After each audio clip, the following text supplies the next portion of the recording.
Pues buenos días, vamos a informar desde Ciudad Juárez, de esta ciudad histórica, antes Paso del Norte, aquí en el estado de Chihuahua. Como es sabido, llevamos muy buena relación con la gobernadora de Chihuahua, María Eugenia Campos Albán, y estamos trabajando de manera coordinada, conjunta, para atender las demandas del pueblo de Chihuahua y, en este caso, lo relacionado con la seguridad. Esta gira tiene que ver con el informe sobre la seguridad de Chihuahua y también con la situación de las aduanas. Vamos a estar más tarde en la aduana de Ciudad Juárez. Estamos haciendo un recorrido por toda la frontera para fortalecer las aduanas con la presencia de elementos de la Secretaría de la Defensa, oficiales y tropa, todo esto para seguir combatiendo el tráfico de drogas, el contrabando y garantizar la seguridad. También se tomó la decisión de que las aduanas estén manejadas por la Secretaría de Marina, en el caso de los puertos mismos que dependan de la Secretaría de Marina, como está sucediendo, y las aduanas de la Secretaría de la Defensa para garantizar que no haya corrupción, que las aduanas no sean botín y que tenga un manejo honesto en las aduanas. Vamos a escuchar con atención, con mucho gusto por estar aquí, a la gobernadora, a María Eugenia Amaro, y luego va a informar el secretario de la Defensa, el general Luis Crescencio Sandoval González, y terminando el general abrimos para preguntas y respuestas. Esa es la mecánica, ese es el orden del día. Adelante, man. Muy buenos días a todos. Saludo al presidente de la República, a los mandos militares, a los medios de comunicación y a todas las autoridades que nos acompañan esta mañana. Venimos de informarle una servidora al señor presidente y a su gabinete de seguridad cuáles son los resultados, los índices delictivos en el último mes,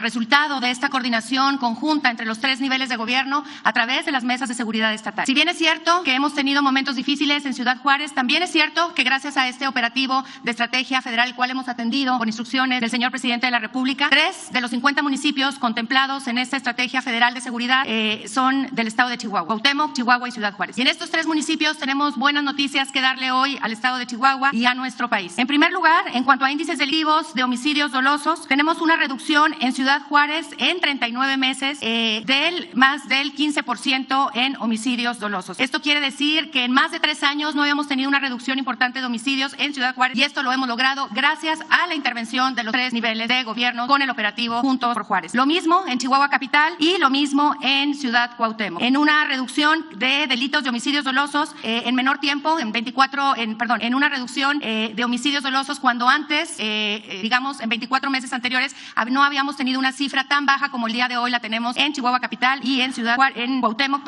con una disminución de más del 20% en homicidios dolosos. Si me permiten compartirles un poco del mensaje que tengo el día de hoy, quiero decirles que el día de hoy recibimos en esta tierra las autoridades federales para acompañar la renovación de nuestras aduanas, una renovación que significará un impulso en esta frontera que sin duda es una de las más importantes de nuestro país. Históricamente, las regiones fronterizas del mundo se han caracterizado por ser altamente dinámicas, zonas de desarrollo y también de riqueza cultural. Y desde aquí, desde la frontera, desde Ciudad Juárez, se mira al mundo de manera distinta. Y particularmente en esta frontera, en Ciudad Juárez, se poseen rasgos específicos que hacen de ella una ciudad emblemática de nuestro país. Además del encuentro cultural de México con Estados Unidos, aquí se unen también 3 estados de la comunidad fronteriza: Chihuahua, Texas y Nuevo México. Y para nuestro país, Ciudad Juárez representa el término de una ruta comercial de exportación clave para el intercambio con nuestro principal socio económico. Una ruta que atraviesa el centro de la República y que implica un tráfico de miles de millones de dólares al año. Esta ciudad se construyó en torno a la ruta comercial históricamente más importante, no solo de México, sino de todo el continente americano, y que por más de 300 años fue el único camino disponible que conectaba a ambas naciones. Hoy en día, Ciudad Juárez posee características excepcionales. Por ejemplo, el hecho de que es el único puente fronterizo con terminal de ferrocarril y terminal de carga con aeropuerto. Sin embargo, Juárez ha sido lamentablemente desatendido por las autoridades del pasado. Y el día de hoy, Ciudad Juárez padece un grave rezago en aspectos fundamentales para la dignidad de todos los juarenses. Por eso el día de hoy quiero decirle al señor presidente y a las autoridades que hoy nos acompañan, a toda la nación, a todos los mexicanos, en el estado de Chihuahua nos encontramos trabajando para renovar y para darle un nuevo impulso a nuestros puentes fronterizos en todo nuestro querido estado. Hace apenas un par de días recibimos al embajador de Estados Unidos en México, Ken Salazar, y hablamos de un proyecto integral de renovación bilateral para hacer de nuestra frontera la frontera del siglo XXI. Conformamos un grupo de trabajo compuesto por la congresista del Distrito 16 de Texas, Verónica Escobar, la gobernadora de Nuevo México, Michelle Luján, y una servidora, para así poner sobre la mesa los proyectos de infraestructura y eficientización de ambas naciones. Será un honor llevar a este grupo binacional la buena noticia de que estamos trabajando coordinadamente con el gobierno federal con el propósito de mejorar nuestros procesos aduanales. Así que les digo, bienvenido todo esfuerzo para contar con aduanas más eficientes y libres de corrupción. Pero lo más importante para este gobierno del Estado es dejar muy claro que el principal propósito común será que el desarrollo va a generar modernización. Pero esa modernización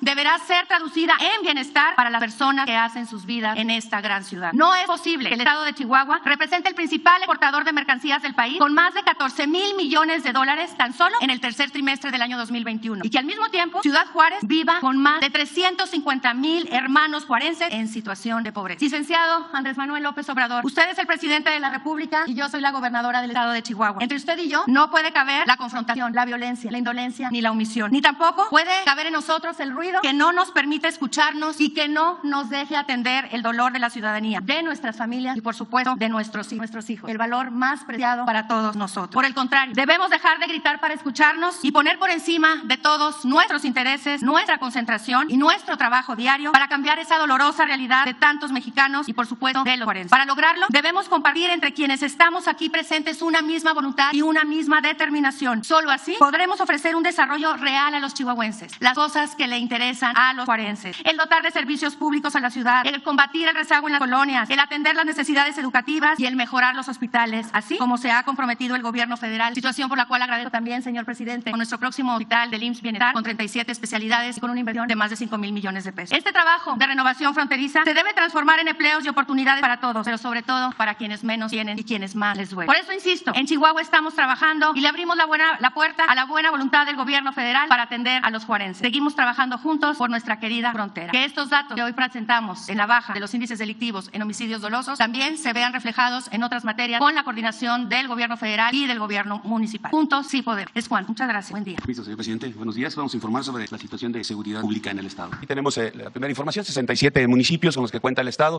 con un número de habitantes de 3.7 millones de ellos. Es el Estado con mayor extensión territorial a nivel nacional y en cuanto a habitantes tiene el 12 lugar. Concentra el 70% de los habitantes en lo que es Cuauhtémoc, Chihuahua y Juárez. Adelante, por favor.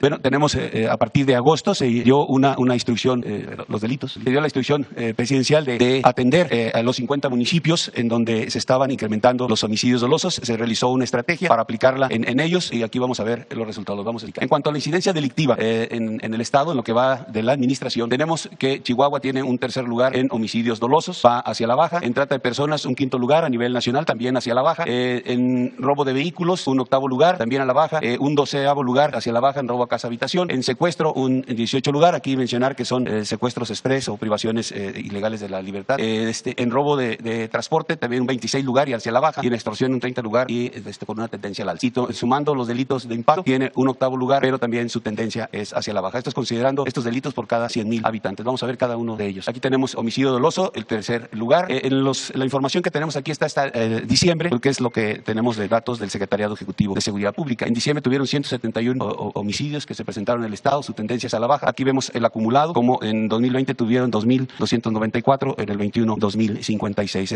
Se ve el trabajo de todas las autoridades estatales, municipales y federales. Adelante. El siguiente, la trata de personas. En diciembre tuvieron 2 eventos de esta naturaleza, tienen el quinto lugar a nivel nacional y también aquí en el acumulado anual también hay una tendencia fácil de identificar que va hacia la baja. Adelante, por favor. El robo de vehículos, 337 robos en diciembre, con un octavo lugar. Vemos aquí la tendencia de 19, 20 y 21. Aquí vemos la gráfica, como a pesar de que tenemos en el 21 3,702, la tendencia que se registra también es hacia la baja. Adelante, por favor. Robo a casa habitación, 12 lugar a nivel nacional, 250 eventos en diciembre, con 2,576 en el 2021. Adelante. El secuestro, 5 eventos de secuestros en diciembre. Aquí vemos cómo viene la tendencia. Son 20 en el 2020, en el 21 33, pero repito, son secuestros, la mayoría secuestros express. Adelante. El robo a transportes, 26 lugar, 2 en diciembre. La tendencia también es a la baja. Aquí la podemos observar en lo que es la gráfica. Adelante, por favor. En la extorsión, el 30 lugar, a pesar de tener el 30 lugar, tiene una tendencia hacia la alza. Tuvieron 3 eventos en diciembre. Aquí en septiembre, en agosto es donde se elevó en el 21. Tuvieron 11 eventos de esta naturaleza, que es lo que les generó este incremento. Adelante. En el total de delitos de impacto, tienen un octavo lugar. En diciembre registraron 2,726 delitos. Aquí vemos la tendencia hacia la baja, ya el acumulado de todos los delitos. Adelante, por favor. Aquí esta gráfica tenemos la cantidad, el total de homicidios vinculados a delincuencia organizada. Vemos lo que en el 19 cómo venía desde la gráfica, en el 20 cómo sube y luego baja, en el 21 tiene tiene nuevamente un incremento y a partir del número 1, aquí en el número 1 es donde se da la instrucción presidencial de atender los 50 municipios donde se presentaban la mayor cantidad de homicidios, se toman acciones, se llevan a cabo la estrategia planteada. En el 2, que es en octubre, esto fue en agosto, se inicia en octubre, se hace un refuerzo de la estrategia. En noviembre se da también la instrucción de centrar esa estrategia, además en los 9 estados donde se venía presentando esta situación de incremento de homicidios. En enero se hace una evaluación de la estrategia, se llevan a cabo reuniones para poder determinar qué podríamos seguir haciendo y dentro de estas acciones aquí podemos ver desde agosto empieza a reducir el número de homicidios. La última acción, en el número 6, en estas reuniones que se tienen, se establece la creación de fuerzas de tarea regionales y fuerzas de tarea nacionales. Estas fuerzas de tarea regionales aquí en lo que es el estado de Chihuahua tiene de 350 hombres y actúa de conformidad al lugar donde se identifica que empiezan a crecer los homicidios dolosos. Y la fuerza de tarea nacional con 2,000 hombres también está disponible para utilizarla en cualquier parte de la República. Pero esas acciones han llevado a la reducción de los homicidios dolosos. Adelante, por favor. Dentro de la estrategia aquí tenemos lo que correspondía a esa parte de atender a los 9 estados donde se habían incrementado. Aquí tenemos Chihuahua, ha reducido un 15% los homicidios. Solamente por encima de Chihuahua está Quintana Roo con el 18% y Baja California con el 17%. Adelante, por favor. En cuanto a lo que se tiene de personal para atender la situación de seguridad en el estado, por parte de la Policía Estatal tenemos 885 elementos operativos, por la municipal 5,593, haciendo un total de 6,478 elementos operativos de los 7,109 que tienen. De acuerdo a los promedios que se manejan en la ONU, tiene el estado un déficit de un 37% de sus policías. En cuanto a las fuerzas de seguridad federales, tenemos la presencia de Ejército y Fuerza Aérea con 5,215 hombres, por la Guardia Nacional 3,874, haciendo un total de personal operativo de 9,089 de los 10,001 que se cuentan en el estado. Y sumando lo de la Policía Estatal y Policía Municipal, tenemos un total de 15,567 elementos operativos para trabajar en las coordinaciones en que se divide el estado. Adelante, por favor. Aquí tenemos las coordinaciones, son 10 coordinaciones. Tenemos la coordinación estatal con sus 10 coordinaciones regionales, está en Chihuahua, Cuauhtémoc, Nuevo Casas Grandes, Ciudad Juárez, Delicias, Ojinaga, Valle de Zaragoza, Huachochi, Ciudad Guerrero y Urique. Aquí es el área como se distribuyen para poder trabajar coordinadamente las fuerzas federales, estatales y municipales. Adelante, por favor. En cuanto a la construcción de compañías aquí de la Guardia Nacional en el estado, en el 2020 se construyeron 11, están ya funcionando, que son Ciudad Juárez 3, Ahumada, Aldama, Ciudad Guerrero, Chihuahua, Ignacio Zaragoza, Jiménez, Ojinaga y Valle de Zaragoza. En el 21 se hizo una más en Camargo, están proyectadas para el 22 en Ciudad Juárez, en Chihuahua 2 más, Cuauhtémoc 2 más. Adicionalmente, en 4 instalaciones del Ejército fueron cedidas a la Guardia Nacional para que sean las instalaciones desde donde operen y son en Delicias, Huachochi, Hidalgo del Parral y Nuevo Casas Grandes. De tal manera que al final del 22 tendrá una cantidad importante de compañías de Guardia Nacional del Estado. Aquí sumando serían 6, 10, 21 compañías para poder realizar la tarea de garantizar la seguridad hacia los ciudadanos. Adelante, por favor. En cuanto a los recursos federales y estatales en materia de seguridad pública, en el 22 tenemos el Fondo de Aportaciones de Seguridad Pública que cuenta el Estado con 371.8 millones de pesos y en el fortalecimiento de los municipios y demarcaciones territoriales con 2,765.4 millones de pesos. Adelante. Estos son los resultados que se han tenido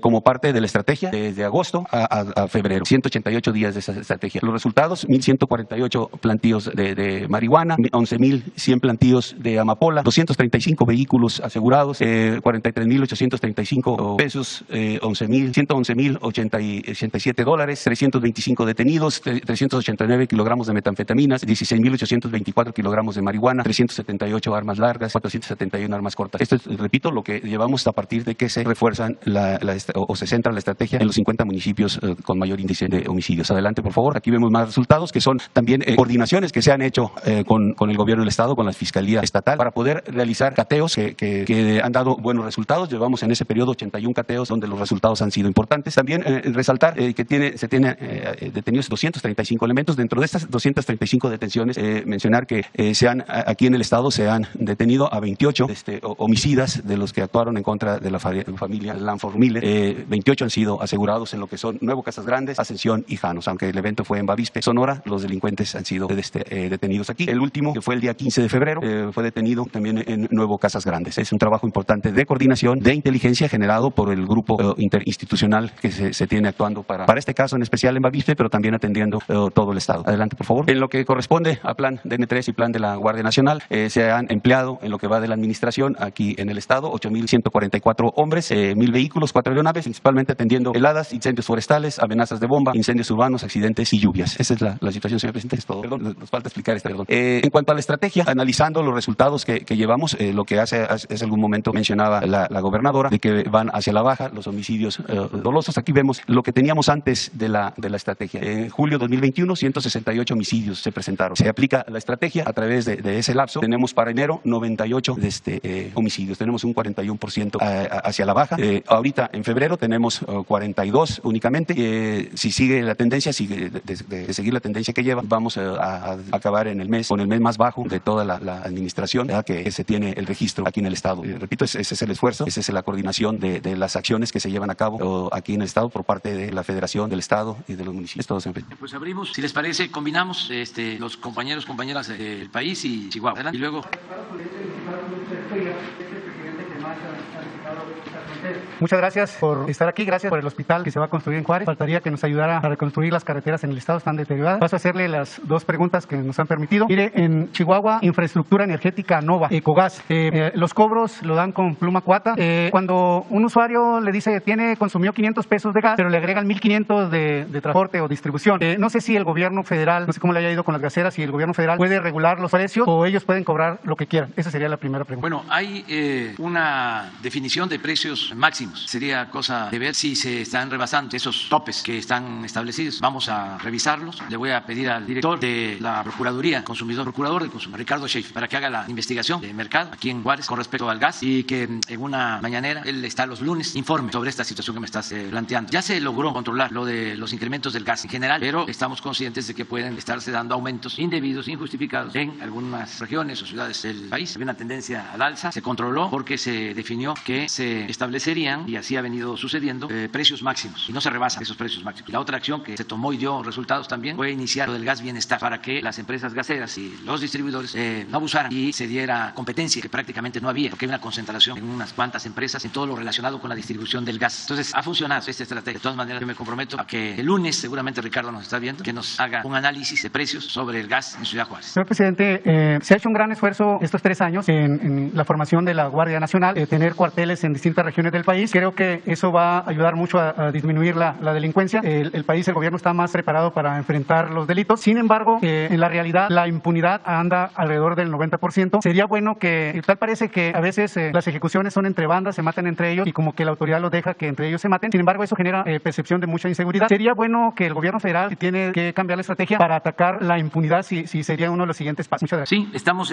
todos los días enfrentando el problema grave de inseguridad y se va avanzando. Este lunes, precisamente, corresponde informar de cómo vamos a nivel nacional, cómo está la incidencia delictiva, y adelanto de que son buenos los resultados. Sin embargo, falta más trabajo. Y lo que tú sostienes, el que no haya impunidad. Hemos decidido por convicción de que el que comete un delito tiene que ser castigado, sea quien sea. Cero impunidad. Pero vienen inercias, se vienen agarrando vicios de cuando se vendían las plazas, de cuando pues no había fronteras, no se sabía en dónde empezaba la delincuencia y en dónde terminaba la autoridad. Era lo mismo, al grado que se llegó a tener un secretario de Seguridad Federal que ahora está siendo juzgado porque actuaba en complicidad con bandas delictivas. Estamos hablando del más alto nivel. Eso, desde luego, permeaba, se daba a nivel estatal, a nivel municipal. Entonces estamos evitando que eso suceda, que se marque la línea divisoria entre autoridad y delincuencia, que no haya contubernio. En eso estamos. Pero no es fácil y no todo depende del Ejecutivo, del Gobierno Federal, de los gobiernos estatales. Tiene que ver también con el Poder Judicial, tanto de estados como de la Federación. Hoy nos informaron, por ejemplo, y lo aprovecho porque se trata de un asunto que consideramos grave. Aquí en Chihuahua, con la participación de la Fiscalía Estatal, se detuvo a una persona acusada de secuestro, presuntamente un delincuente peligroso que actuaba en Zacatecas. Se detiene aquí en Chihuahua, se le lleva a Zacatecas y un juez lo deja en libertad ayer. Entonces vamos en la madrugada, ya nada más si ve uno la hora, ¿qué? ¿Por qué no esperaron? Pues en la mañana, o sea, mediodía. Entonces eso sigue sucediendo. Por eso tienes razón, se avanza, pero falta. Y tenemos que continuar haciendo las denuncias cuando hay impunidad y que todos los delitos se castiguen, que no haya influyentismo y, repito, contubernio, porque cuando hay esa mezcla, esa mezcolanza entre delincuencia y autoridad, ya es muy difícil garantizar la paz y la tranquilidad. Entonces vamos a seguir. En el caso de Juárez y Chihuahua, pues como está informando, se está avanzando. Es un esfuerzo que se está haciendo, trabajando de manera coordinada con los presidentes municipales, presidentas municipales de los 67 municipios, aquí con Cruz, presidente municipal de Juárez, y con Marga, gobernador, como ella misma lo acaba de expresar. No nos peleamos, y si acaso nos peleamos, no va a ser por esto. No tenemos permiso para pelearnos cuando se trata de la seguridad de los ciudadanos. Podemos tener diferencias, pero trabajar juntos para garantizar la paz y la tranquilidad de los ciudadanos. Eso es lo. Muchas gracias. Ya los tres. Gracias, presidente. Buenos días a todos. Preguntarle, en las últimas horas algunos senadores de Estados Unidos se han ocupado de la situación en México por el tema de los asesinatos a periodistas. Ayer lo hizo Ted Cruz, que no es precisamente pues un amigo de México. Preguntarle, más allá de que usted pues ya ha dicho que lo importante es que no habrá impunidad, se va a castigar, si tocaron el tema, si el embajador ayer le planteó algún tema relacionado con esto, y si usted también tuvo oportunidad de hablarle sobre este financiamiento a la Organización Mexicanos contra la Corrupción. Usted había dicho que quizás se lo planteó directamente al presidente Biden, pero si ayer que lo vio pudo hablar de este tema con él, y cómo va el asunto del aguacate también, cómo avanzan las negociaciones para que se reanuden las exportaciones. Bueno, es natural que este senador de Texas, que no está de acuerdo con nosotros, se exprese como lo hizo. Él está en contra de la política que estamos llevando a cabo a favor del pueblo de México y en defensa de los mexicanos que trabajan y viven honradamente en Estados Unidos. Entonces es de esperarse. Ayer hubo también cuando Loret, una especie de todos somos, ¿cómo se llama el senador? Ted Cruz, los conservadores mexicanos, que históricamente siempre se han destacado por ser traidores a la patria, cosa de conocer la historia, ¿no? De Santana y lo que hicieron los conservadores cuando fueron a buscar a Maximiliano, pues ellos están contentos y apoyando estas declaraciones. Pero es normal que esto suceda, porque lo he venido diciendo, ya no se permite, por las circunstancias no permiten las medias tintas, la simulación. Antes engañaba a la gente, hablaba de cambio y lo que había era gatopardismo, eso que consiste en que las cosas en apariencia cambian para seguir igual. Se hablaba de sociedad civil cuando eran grupos de clase media alta o gente vinculada a organizaciones conservadoras las que participaban. Bueno, se hablaba de de organismos independientes, candidatos independientes, todo eso. Y ahora pues está quedando de manifiesto de que son dos posturas, como ha sido la historia de México siempre, y hasta diría la historia del mundo en lo político. Es el movimiento liberal, el movimiento conservador. Y pues, el movimiento liberal se puede considerar en algún tiempo, por alguna circunstancia, como socialismo, progresismo, populismo, depende, incluso comunismo. Y el gobierno y el movimiento conservador, pues igual, neoliberalismo, en este caso México, neoporfirismo, a nivel general, derechismo, fascismo, racismo, clasismo. O sea, pero los dos troncos es liberalismo y conservadurismo, siempre en la historia de México, y decía yo, posiblemente en el mundo. Entonces ahora que es un momento de transformación, porque la verdad es un timbre de orgullo que un senador como esta persona se lance contra el gobierno que representa, me llena de orgullo por lo que él representa, o sea, por lo que representamos. Si él me alabara, si él hablara bien de mí, a lo mejor pondría yo a pensar de que no estamos haciendo bien las cosas, pero si él dice estamos mal, pues la verdad sí me produce orgullo, y es normal en un proceso democrático que existan estas expresiones. Con el embajador ayer, porque llevamos muy buena relación con el gobierno de Estados Unidos y con el embajador Ken Salazar, pues hablamos básicamente de las aduanas, porque se está llevando a cabo un programa de modernización de las aduanas que es bueno para los dos países, sobre todo para el comercio, para la economía, y él nos acompañó a Tijuana y a Sonora. En Nogales es muy probable que se haga un libramiento ferroviario, que como sucede en muchas ciudades de México, el ferrocarril partió la ciudad, que en Nogales y aquí Juárez, el ferrocarril se hizo en el Porfiriato cuando era una población pequeña y ahora está en la ciudad. Entonces se va a buscar un libramiento para hacer una aduana y tenemos que ponernos de acuerdo los dos gobiernos. Incluso para la autorización de un cambio de aduana en zona fronteriza se requiere la aprobación del presidente de Estados Unidos. Entonces por eso nos acompañó el embajador Ken Salazar. No hablamos de las otras, no, además ya lo he dicho, que estamos esperando una respuesta, una nota diplomática que presentamos porque el gobierno de Estados Unidos está financiando al grupo de Claudio X González y estos grupos que abiertamente están en contra de nosotros, y consideramos que es indebido que un gobierno extranjero se ocupe de financiar a un grupo opositor a un gobierno legal y legítimamente constituido de un país independiente y soberano. Creo que eso contraviene los principios de no intervención. Entonces estamos esperando una respuesta porque tenemos las pruebas de que están entregando dinero. Ahora ya no está Claudio X González en apariencia, ¿no? Sigue estando, pero la presidenta es la señora Casal, María Amparo Casal. Entonces lo que queremos es que nos informen. Y también es mucha la hipocresía, porque este grupo se hace llamar Mexicanos en contra de la corrupción. Imagínense, por eso digo que son mexicanos a favor de la corrupción. Aquí aprovecho, ahorita te voy a contestar lo del aguacate, pero antes aprovecho para que te aclaren dos cosas. Una, que ayer hice un llamado respetuoso a Loret de Mola para que, si no tiene inconveniente, me permita dar a conocer las pruebas que tengo de que gana 35.200.000 pesos al año, casi 3 millones de pesos mensuales. Ojalá y lo acepte. Y lo digo porque cuando protestaron, teniendo de que todos eran como Loret, y además eso es muy bueno, porque es definirse y quitarse la máscara, todos somos Loret, dijeron de que era exagerado lo que yo estaba planteando, no solo que era indebido, sino que era exagerado. Entonces tengo las pruebas, además que el INAI no me permite dar a conocer estas pruebas, porque sostienen que no es dinero público. Yo creo que sí, es dinero público, lo puedo probar. No, porque lo mejor sería que él aceptara dar a conocer cuánto gana, y otros, Jorge Ramos, López Dóriga, Ciro Gómez Leiva, Carmen Aristegui, cuánto ganan, porque nos vamos a quedar anonadados, sorprendidos. La gente no tiene una idea de cuánto ganan estas personalidades que no defienden al pueblo. Les pagan todo ese dinero para defender intereses creados contrarios al pueblo. Les pagan todo ese dinero para mantener el régimen de opresión, de injusticias y de corrupción, y es dinero que deja de recibir el pueblo, es dinero del presupuesto o de negociaciones que se hacen para entregar bienes nacionales, bienes del pueblo a particulares. Entonces sí conviene aclarar esto. Lo mismo que hicimos al principio cuando se suspendieron las pensiones de los expresidentes, que recibían en total 5 millones de pesos mensuales de pensión. Por eso están molestos. ¿Cómo 5 millones de pesos mensuales? Y aunque les parezca increíble, de estos periodistas hay quienes ganan 2 y hasta 3 veces más. Es decir, que ganan como 15 millones de pesos mensuales y se sitúan como los jueces. Entonces ya basta de hipocresías, de simulación. Yo comentaba que los futbolistas famosos van a conocer cuánto ganan. Los beisbolistas tienen contratos, son públicos. Bueno, sí, la lista de Forbes, quiénes son los multimillonarios del mundo, ahí sale. ¿Por qué en este caso, que tiene que ver con el bienestar del pueblo, con el sector público, con el servicio público, no se van a dar a conocer estos ingresos? ¿Por qué nada más los servidores públicos? Eso por un lado. Lo otro es que hoy aparece en el periódico Reforma, de que los amenacé a los del periódico Reforma, a Alejandro Junco. Hasta me gustaría, no tendrán lo que dije ayer para ver si ustedes consideran que fue una amenaza. Lo único que mencioné, y eso es de dominio público, que se trata de un medio al servicio de la mafia del poder, que ha dañado mucho a México. El Reforma se consolidó con Salinas de Gortari, y en ese sexenio de Salinas fue cuando más se saqueó a nuestro país. Se dedicaron a entregar los bienes nacionales a particulares. Salinas creó un llamado Grupo Compacto y les entregó minas y bancos y empresas. Creó una nueva oligarquía y producto de eso pues surge el Reforma. ¿Cuándo se funda el Reforma? Durante el gobierno de Salinas. Sería bueno que hasta explicaran cómo adquirieron el terreno, el edificio, que expliquen eso. Y pues todo el periódico, la línea editorial, los articulistas, todos conservadores, dedicados a atacarnos. Y el cuestionamiento de ayer fue porque se meten con la familia, con los hijos, y hasta en las mafias se respetaba la familia. Y lo único que dije es que yo nunca me he metido con la familia de Alejandro Junco, ni con ningún familiar de ningún político. Y llevo tiempo en eso. Pero sí considero de que es un pasquín inmundo, abominable del conservadurismo, más nefasto y corrupto de los últimos tiempos. Y esto es muy importante decirlo, y es muy importante el debate sobre este tema, porque saben, una prensa así, que no es toda la prensa de México afortunadamente, pero una prensa así, conservadora, defensora de privilegios, fue la que hizo la campaña en contra de Francisco I. Madero, y fue la que preparó el terreno para el asesinato del presidente Madero y del vicepresidente José María Pino Suárez. Y había un fondo en el Porfiriato para financiar a periodistas y a intelectuales conservadores. Se le llegó a llamar el Fondo de los Reptiles, y lo manejaba el secretario de Hacienda, Limantur, y financiaban al periódico de más tiraje. Claro, no se puede comparar con el Reforma, porque el Imparcial, en la época de Porfirio Díaz, llegó a tirar en aquel entonces un promedio de 120,000 ejemplares diarios, a veces 150,000 ejemplares diarios, cuando México tenía 15 millones de habitantes y muchísimo analfabetismo. Entonces tenía una influencia ese periódico. Quizá podría ser el equivalente a una televisora, pero tampoco, porque ya está ahora en decadencia, porque se utilizan mal las redes sociales. Pero todos esos periodistas, cuando triunfa la revolución, después de la batalla de Ciudad Juárez, donde triunfa Madero, porque aquí se decide el triunfo de la revolución, pues se vuelven antimaderistas, todos, y se lanzan contra el presidente a socavar al gobierno democrático. Y ellos, repito, crearon las condiciones para el golpe de Estado, para el establecimiento de la dictadura huertista. Entonces yo conozco la historia, y es mucho mejor que la gente sepa de esto, porque es una especie de golpismo el que van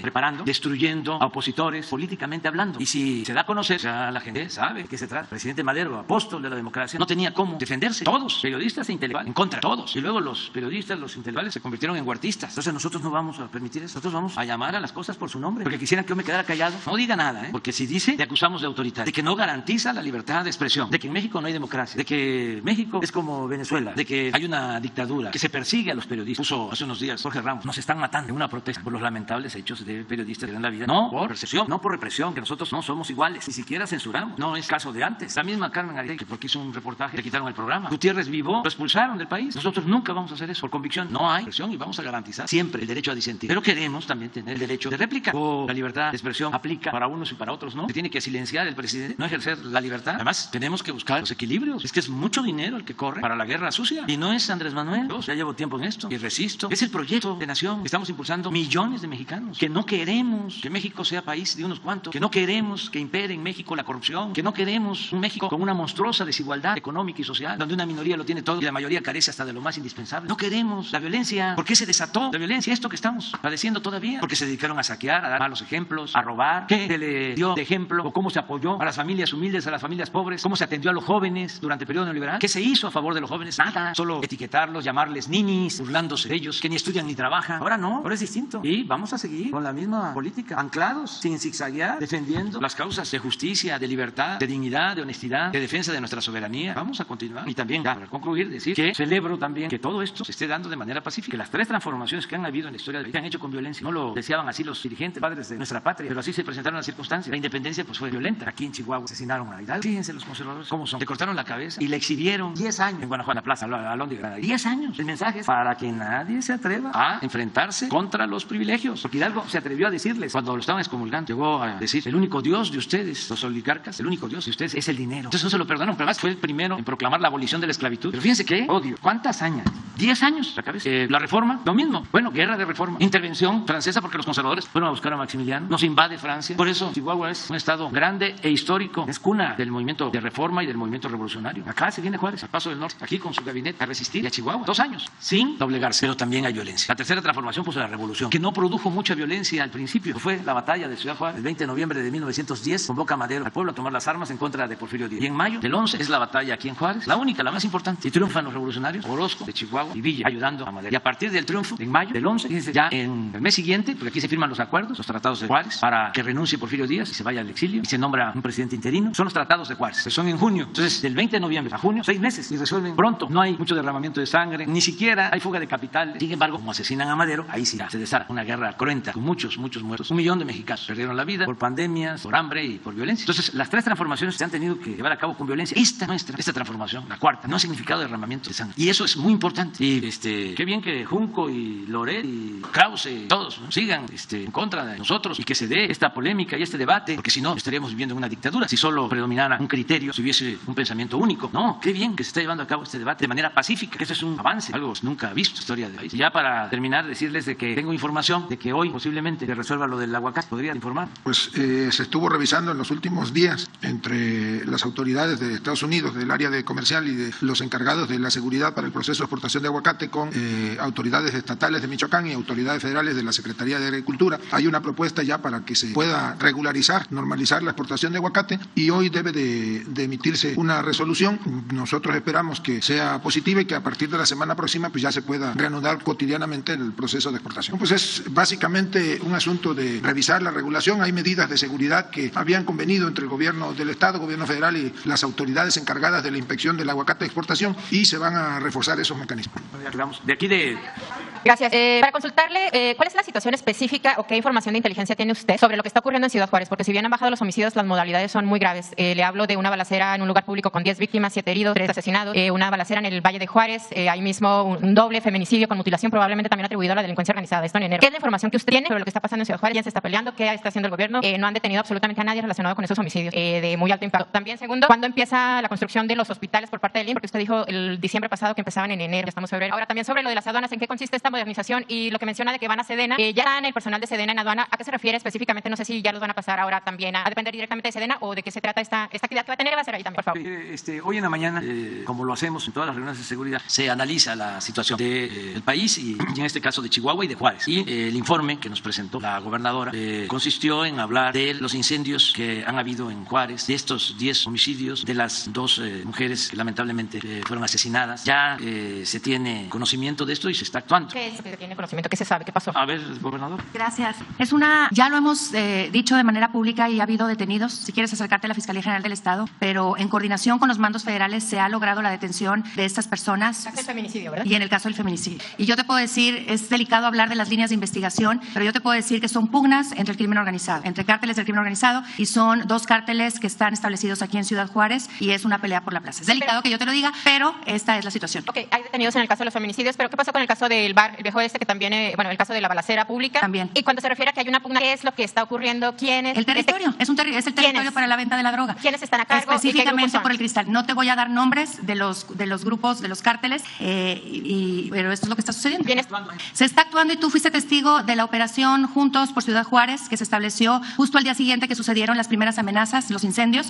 Fue una reacción que se tuvo por parte del gobierno federal, el gobierno del estado y el gobierno municipal de manera contundente, con una acción que no se había dado en años por el municipio de Ciudad Juárez. Estoy hablando del uso de la fuerza, te estoy hablando de inteligencia, pero también te estoy hablando de contención, te estoy hablando de patrullas, te estoy hablando del uso de la fuerza de más de casi 2,000 elementos de la Sedena, de 100 elementos de la Policía Estatal, de un número importante de patrullas, de elementos de tecnología, del helicóptero que fue arrendado por el gobierno del estado, y eso justamente nos ha traído que los índices delictivos vayan a la baja. Sabemos que todavía no es lo ideal y sabemos que esto genera incertidumbre entre la población, pero sabemos que estamos trabajando en el camino correcto y no nos va a temblar la mano ni al gobierno federal, ni al gobierno del estado, ni al municipio para continuar con estas acciones y decirle a los generadores de violencia que dejen de meterse con la sociedad civil. ¿Qué fue lo que pasó en el bar Viejo Este? ¿Qué información tiene? ¿Qué fue lo que pasó en dónde? En el bar Viejo Este, previo al incendio, fue como 2 días antes, una balacera, ingresando 2 hombres armados, disparan contra 10 personas, hay 7 heridos. También, déjame decirte que muchas son reacciones justamente a este operativo y a las personas que se han detenido, que mucho de esto está surgiendo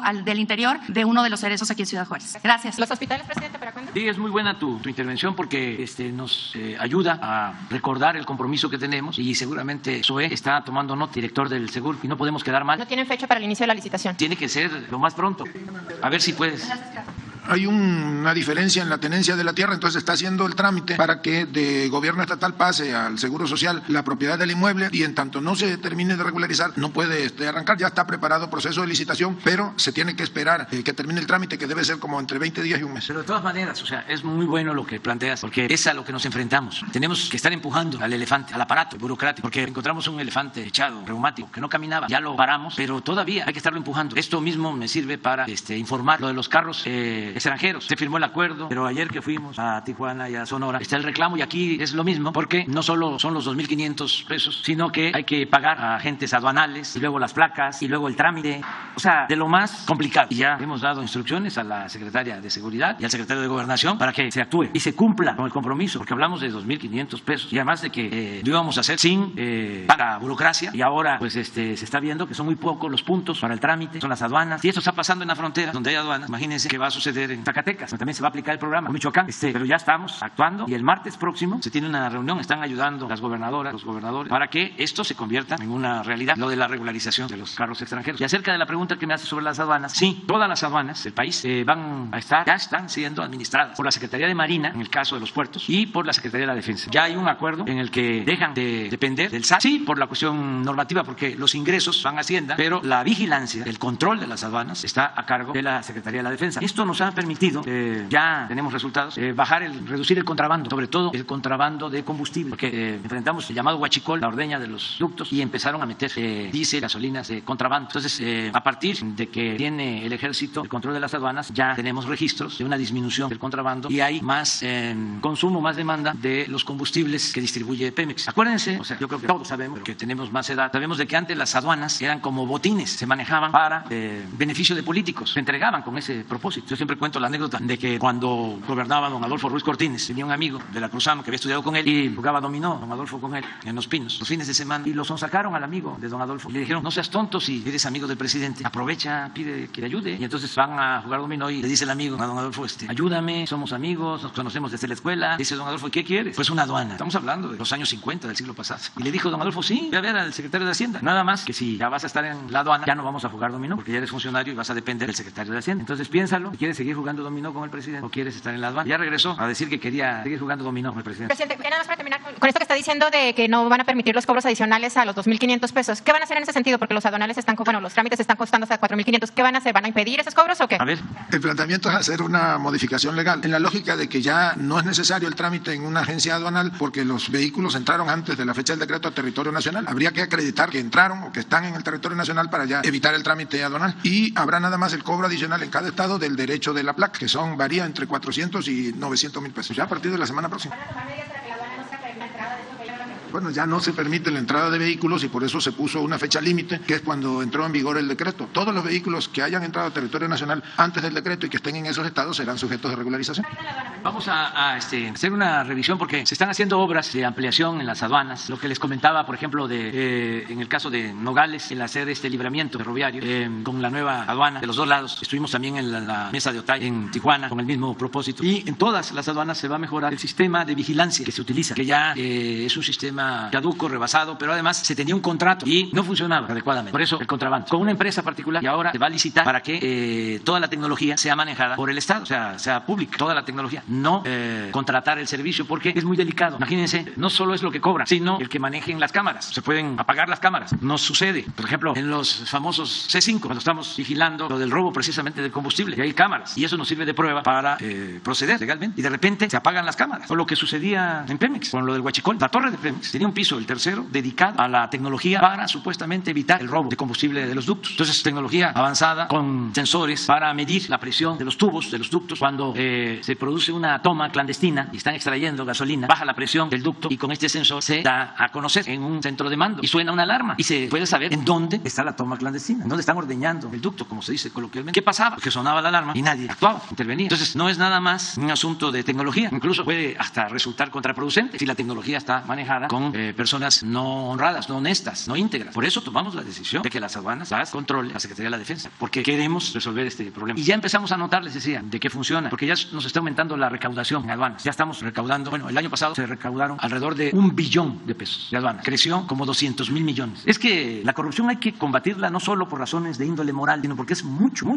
lo que se fuga, lo que se va por el caño de la corrupción. Si no hay corrupción, si se combate la corrupción, el presupuesto alcanza, rinde. Está demostrado. Países como Dinamarca, como Suecia, Noruega, no hay corrupción y no hay pobreza y no hay violencia. Entonces nosotros tenemos como propósito fundamental acabar con la corrupción, porque es el principal problema de México. Cuando se discute sobre esto, se puede decir, es la violencia, es el desempleo, es la educación. Sí, pero todo se desprende o se deriva de la corrupción. Eso es lo que más ha dañado a México, la corrupción política. Nosotros estamos avanzando. Vamos este 21 de marzo a inaugurar el nuevo aeropuerto y sin corrupción estamos haciendo uno de los mejores aeropuertos del mundo. Se va a inaugurar. Solo hay 3 en el mundo con pistas de calidad, de concreto, de 4.500 metros cada pista. 3 aeropuertos en el mundo. Y cuando se inaugure y lo vea la gente, se va a sentir muy orgulloso. Y esto se logró por una serie de factores. Tomar la decisión. El pueblo nos ayudó. Se hizo una consulta. Dijo la gente no al aeropuerto de Texcoco, porque querían hacer un aeropuerto en el lago de Texcoco. Imagínense los hundimientos. El aeropuerto que hicieron hace 12 años, mejor dicho, la terminal del aeropuerto de la Ciudad de México, se hunde. Hay que estar poniendo rampas. Y donde tenían pensado hacer el aeropuerto es la zona de más hundimientos en todo el Valle de México. Lo que nos iba a costar solo el mantenimiento de ese aeropuerto. Y se iba a terminar en el 2025. Pues resulta que ahora tomamos la decisión, la tomó el pueblo con la consulta, por eso es importante la democracia, de no continuar con ese proyecto y hacer el aeropuerto nuevo en la base aérea de Santa Lucía, que ahora ya se llama Aeropuerto Felipe Ángeles. Lo vamos a inaugurar el 21. Se construyó 2 años y medio de calidad, de lo mejor del mundo, y se tenía estimado para el aeropuerto de Texcoco 300,000 millones. Vamos a inaugurar la construcción 75,000 millones. Nos ahorramos 225,000 millones. Aún como le tuvimos que pagar a las empresas que ya tenían contrato, que se apuraron cuando ganamos a entregar contratos y a solicitar créditos pensando que como íbamos a llegar ya no nos iba a quedar de otra, que íbamos a tener que continuar con esa obra. Y tomamos la decisión de decir no, aunque tengamos que pagar y no quedamos a deber a nadie. Y de todas maneras, si se le agrega lo que se pagó a esas empresas, 100,000 millones de pesos más, estamos hablando de un ahorro de 125,000 millones de pesos por esa decisión. ¿Cuánto nos va a costar el Tren Maya? 2.500 kilómetros del Tren Maya, 200,000 millones. Si ya tenemos un ahorro con esa decisión de 125, quiere decir que tomar esa decisión nos significó financiar el Tren Maya en un 65%. Pero así me podría pasar todo el día hablándoles de cómo nos rinde el dinero. Por eso no hemos contratado deuda adicional, porque no hay corrupción, porque era excesivo el saqueo, se dedicaban a robar. Estamos haciendo 2.700 sucursales del Banco del Bienestar, que va a ser el banco más importante de México. Aquí en Chihuahua, aquí debo tener el dato, de los 67 municipios van a tener sucursales del Banco del Bienestar. Ahora pero aquí lo debo de tener. ¿Sí? Aquí está, 67 sucursales del Banco del Bienestar en Chihuahua, en 51 municipios. Son 67 municipios. Bueno, hay municipios, Urique, qué sé yo, Morelos, ¿cómo se llama el municipio donde nació el fundador del PAN? Batopilas. Pues allá no hay bancos, y allá se están construyendo estos bancos, estas sucursales del Banco del Bienestar. ¿Para qué? Para que la gente mayor que recibe su pensión no tenga que moverse y pueda cobrar ahí. Y los jóvenes que reciben sus becas lo mismo. Bueno, ¿cuánto creen que cuesta con los ingenieros militares hacer una sucursal del Banco del Bienestar? 5.600.000 pesos. ¿Cuánto nos cuesta hacer un cuartel para la Guardia Nacional para 120 elementos con instalaciones, dormitorios para 120 elementos, mujeres y hombres, y aulas, cocina, comedor, la barda, un terreno de cerca de 10,000 metros cuadrados, vigilancia, torres de vigilancia, 25 millones de pesos. Ya llevamos pues cerca de 150 cuarteles, instalaciones de la Guardia Nacional. Aquí en Chihuahua, ¿cuántas van a ser, general? 21 instalaciones, todo el estado. Entonces, si no hay corrupción, imagínense si esto lo licitamos a empresas. No todas las empresas son irresponsables y corruptas, pero desgraciadamente muchas se quedan hasta con el anticipo, ya no hacen nada. Y las empresas constructoras en México en el periodo neoliberal, nacionales y extranjeras, tenían más abogados que ingenieros, porque eran leguleyos y sacarle al gobierno todo, no se defendía el presupuesto. Entonces sí es muy importante acabar con la corrupción. Yo creo que si logramos dejar como legado la honestidad como forma de vida, como forma de gobierno, vamos a estar avanzando en la transformación de México. ¿Saben qué? Ya vámonos a desayunar ya. Bueno, una más, ahí está ya. Hay 3 proyectos en Juárez que nos tienen atorados desde hace buen rato. Uno de ellos ya fueron los lo comentaron los compañeros, y disculpen que no los salude primero a todos. Saludos a todos, buenos días a la hora. Quiero preguntarle cuál es el compromiso de usted con 3 proyectos que en Juárez nos tienen atorados. Uno de ellos es el hospital de especialidades que tiene 11 años parado y que se está echando a perder ahí. Millones de pesos que nos están costando a todos. Otro, hay un proyecto que hace años se hizo para satisfacer las necesidades de agua de Ciudad Juárez, que es el proyecto del acueducto Conejos Médanos. Ese es un acueducto, señor presidente, que lo construyó Grupo Carso y no está funcionando a cabalidad. Ahorita Juárez tenemos una muy mala calidad de agua porque ya están abatidos los mantos acuíferos, y ese proyecto vendría a ser la solución a los problemas de agua que tenemos en Juárez, pero no lo pueden echar a volar porque en cuanto lo prenden, ahora sí que truena así. Entonces hay un litigio ya entre el Grupo Carso y el gobierno, y no sé en qué instancia de gobierno, pero la verdad es que no está funcionando y nos vamos a quedar sin agua finalmente. Y otra cosa es aquí en Juárez se creó un fideicomiso para un centro de convenciones. Ese fideicomiso tiene 10 años y ese fideicomiso está administrado por un grupo de empresarios que han hecho y deshecho con miles de millones de pesos, o cientos de millones de pesos que se les han otorgado y de los cuales no dan absolutamente cuentas a nadie. Ese fideicomiso por la construcción del Centro Paso del Norte está convertido convertido en una cueva, en un saqueo, en un botín de unos cuantos. Y me gustaría preguntarle a usted cuál sería el compromiso de su gobierno en estos 3 proyectos en particular. Buenas gracias. El hospital se va a construir y y lo lamento mucho, nos estamos demorando, pero se va a terminar. Que además ya lo fui a ver desde hace tiempo, lo conozco, de cómo lo inauguraron en obra negra, cómo engañaron, cortaron hasta el listón y estaba completamente abandonado, inconcluso. Pues. Entonces hicimos el compromiso de construirlo y lo va a hacer el Seguro Social y va a ser un hospital de especialidades y va a atender también a población abierta, no solo a derechohabientes, sino a toda la gente que lo requiera, los que no tienen seguridad social. Entonces ese es un compromiso. Vamos a tomar nota con lo del acueducto. Le voy a pedir aquí. En lo del acueducto hay un recurso en un fideicomiso de puentes fronterizos, entonces Conagua está terminando el proyecto para que se pueda arrancar la parte terminal del acueducto y pueda ya estar funcionando. Sí, y hay que ver la calidad, o sea, el cumplimiento del contrato, pues lo vamos sí, y la voluntad de los gobiernos, del gobierno municipal. Le tenemos mucha confianza al presidente municipal también, lo quiero dejar de manifiesto. A Cruz, y, a ver, ven. Y ahora que está malita de la derecha, me da más gusto porque está muy bien de la izquierda. Y lo de fideicomiso lo vamos a revisar. Ahí donde está el hospital están los terrenos, ¿sí? Donde estaba el hipódromo. Ese terreno también estaba entregado a este fideicomiso que tú mencionas. Sí, vamos a buscar, vamos a revisar el asunto. Qué bien que lo planteas y cuando regresemos, Maro nos da el informe junto con el secretario de Gobernación. Ya, sí, adelante. Gracias, presidente. Es muy rápido plantearle la situación de la Preparatoria Federal por Cooperación Altavista. Durante el gobierno de Vicente Fox se retiró el apoyo del gobierno federal a las preparatorias federales. A día 7 en el estado han desaparecido 4, quedan 3, una aquí en Ciudad Juárez, pero la situación es muy complicada para ellos. Actualmente no tienen plazas, el gobierno del estado intervino, pero se llevó las plazas a las secundarias estatales. A los maestros se les está pagando el 50% de su sueldo. Es una situación muy complicada, está por desaparecer esta escuela. Preguntarle cuál sería, o si habría algún apoyo de su gobierno para la escuela, en particular para esta preparatoria aquí en Ciudad Juárez Altavista. Las becas Benito Juárez han ayudado, pero no son la solución. Los padres están pagando la escuela, están costeando, pero es insuficiente. Entonces, preguntarle eso, si hay algún de su gobierno, algún apoyo, si se puede usted comprometer con esta escuela. Sí, vamos a pedirle a la maestra Delfina, ahora nos da los datos, aquí con Jesús, y ella lo va a atender. Y desde luego que apoyamos, si te parece. Gracias. Sí, nada más nos das todos los datos. Y nos vamos a seguir encontrando porque yo voy a seguir viniendo a Juárez y a Chihuahua. Ahora tengo el compromiso de ir a la sierra, porque no hemos ido. Vamos a hacer una gira por allá. Estuvimos en los límites de Sonora con Chihuahua, en Yécora, y ahí platicamos con autoridades municipales de Chihuahua. Pero quiero hacer un recorrido con Maru por los municipios de la sierra y vamos a estar siempre viniendo a Juárez y también expresarles, porque no quiero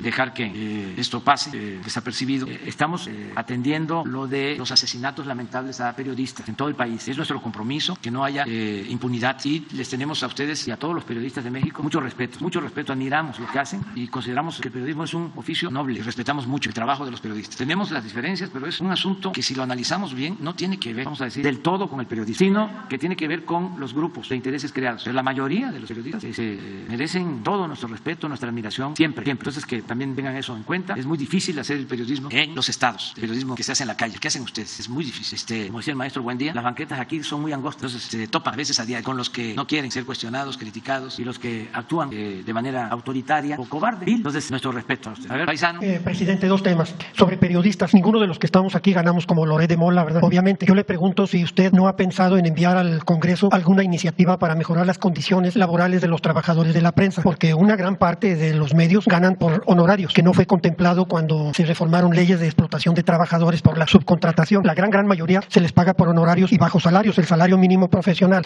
de un trabajador de los medios es bajo también. Eso sería una pregunta. La otra, mencionó usted algo históricamente establecido en México, el golpe de Estado. Esa estrategia se ha utilizado mucho en Sudamérica, en especial el desprestigio al gobernante, al de un partido progresista, comenzar a desprestigiarlo para darle un golpe de Estado. Ahora se habla de un golpe blando. El dirigente de Frena en años pasados se presentaba fuera de los cuarteles pidiéndole al ejército que no dejaran al presidente ya, que no lo dejaran, que lo quitaran, que actuaran en su contra. ¿Han detectado ustedes a través de servicios de inteligencia intentos de golpe militar o de organización? No, te empiezo contestándote eso.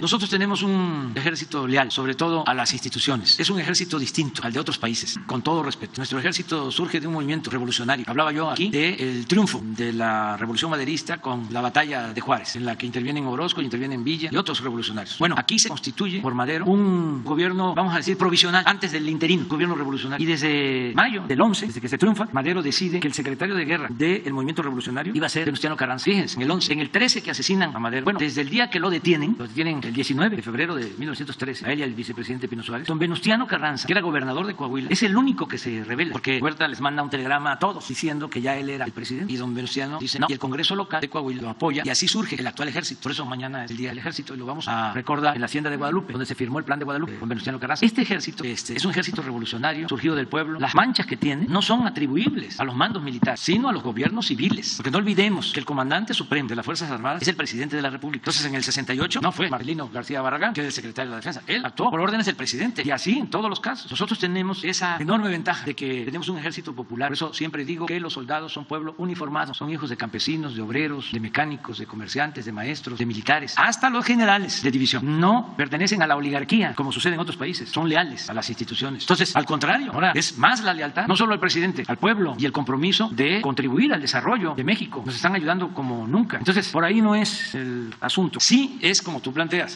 socavar con estrategias mediáticas, con guerra sucia. Bueno, lo que hemos padecido nosotros. Acuérdense que en el 2006 contrataron a un publicista estadounidense, Morris, que fue el que acuñó la frase López Obrador, un peligro para México, que la repetían y la repetían y la repetían. Ese señor Morris después fue contratado por un partido de Estados Unidos que no voy a mencionar, también para una campaña presidencial, y decían la misma frase, Obama, un peligro para Estados Unidos. Ni aquí ni allá funcionó. Aquí lo que funcionó fue el fraude. Nos robaron la elección. Pero sí tuvo un efecto en la campaña mediática, porque una mentira que se repite muchas veces puede convertirse en verdad. Hay amigos, compañeros que me dicen, ya no sigas hablando de lo de los medios, dale vuelta a la página. No. Es que es un asunto político peligroso. ¿Qué es lo que quisiera? Que la gente llegara a la conclusión de que todos somos iguales. ¿Cuál cambio? Si los hijos de Andrés Manuel son como los hijos de otros presidentes, igualarnos. No somos iguales. Nosotros venimos de una lucha y tenemos ideales y tenemos principios. Yo decía en la campaña, y lo repito, me pueden llamar peje, pero no soy lagarto. Por eso yo puedo decir qué tengo de mis bienes. ¿Por qué? Otros no van a poder decir cuáles son sus bienes. ¿Cuántos departamentos tienen en México? ¿Cuántos departamentos en el extranjero? Lo de José Ramón, la renta de una casa. Con eso, todo el ruido, sin probar absolutamente nada. Da a conocer José Ramón en qué empresa trabaja. Y ayer el Reforma, sin pruebas, da a conocer de que yo le di permiso a esa empresa turística para el uso de playas y para tener las concesiones y poder construir sus hoteles. Cuando es una empresa que tiene años en el sector turismo y que tiene hoteles en todas partes y todos sus permisos se los han dado los anteriores gobiernos. Pero siembran o quieren sembrar la duda porque usan la máxima de Lampa del periodismo, que la calumnia cuando no mancha tizna. Si yo fuese corrupto, ya me hubiesen hecho papilla, ya lo he dicho y lo repito. Pero tengo autoridad moral, tengo un escudo protector, aparte del mi ángel de la guardia. Y ese escudo protector es la honestidad, que es lo que estimo más importante en mi vida. Entonces, que no se rasgue las vestiduras de manera hipócrita Alejandro Junco, porque con todo respeto no somos iguales y no amenacé a nadie. No sé si encontraron el fragmento de lo que dije. Esto es lo que les molestó, pero no es que les haya molestado, es que quieren convertirse en mártires, en perseguidos, acosados. No se preocupe, hubo, creo que con Calderón, un gobierno con Peña, él se tuvo que ir, vivía en Estados Unidos, no aquí en El Paso, sino en Texas, en un lugar de Texas. Sí, ahora no hay persecución para nadie. ¿Qué fue lo que dije? A ver. Aquí en Baja California, ¿cómo engañaron de que iba a haber un cambio? Lo que hicieron fue un acuerdo con Salinas y con todos para seguir saqueando en Baja California. Y ese periódico es el boletín del conservadurismo en el país. Es un pasquín. Entonces, no es estar en contra de la libertad de expresión. Es que esto es una vileza. Yo nunca he hablado de la familia Junco. He hablado de los dueños, de Alejandro Junco, pero no de la familia. Pero ellos se meten con todo, no hay limitaciones, porque es mafia, y peor que las mafias, porque las mafias tienen ciertas reglas, o al menos antes se respetaba la familia y se iba sobre el que estaba metido en la mafia, no con los hijos, no con la familia. Y máxime si no hay elementos. Entonces, aclaro esto porque no hace falta, la verdad, no tengo información, pero los conozco al dedillo a estos conservadores. Entonces, me imagino que con este lamentable caso de Lourdes han agarrado a Jaime Bonilla, el exgobernador, pero a periodicazos, a golpearlo. Eso es lo que dije. ¿Y qué puso en el periódico hoy? Nada más para aclarar. Pero espérate, me fueron a acusar a Estados Unidos. prenden focos. A ver, déjalo. Focos rojos en Estados Unidos por México. Y en primera la declaración del senador. Sí, solo le faltó ahí poner un cintillo. Dijera, todos somos Ted Cruz. Todos somos como Ted Cruz. ¿Y dónde está lo de la amenaza? Nada. Tienen toda la libertad. Toda la libertad. Ellos y desde luego que los periodistas que son trabajadores. A veces en las ruedas de prensa en la mañana vienen los periodistas de Reforma y hay uno que es una gente muy educada, de primera. No, pero ya ni lo quiero ser. Pensé que no estaba aquí, pero no es con ellos. Sí, son tan objetivos de que todos los articulistas, no hay un articulista objetivo. Ya no hablemos de que esté a favor de lo que hacemos. Uno objetivo. Todos en contra. Los caricaturistas, todos en contra. Por eso pues, se molestan mucho, pero esa es la realidad. Pues muy bien, nos vemos entonces. Que la paz, que me entregues.